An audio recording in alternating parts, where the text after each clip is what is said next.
All right, so some guys were screwing around apparently and overfilled the plane.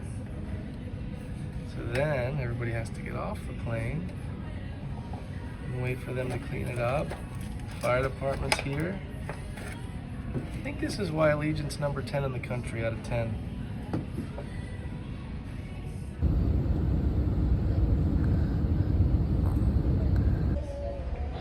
I missed some good footage here. These guys on the ground just threw the pilot something. Well, that stinks. The pilot just caught something that the crew threw up to him. Never seen that before.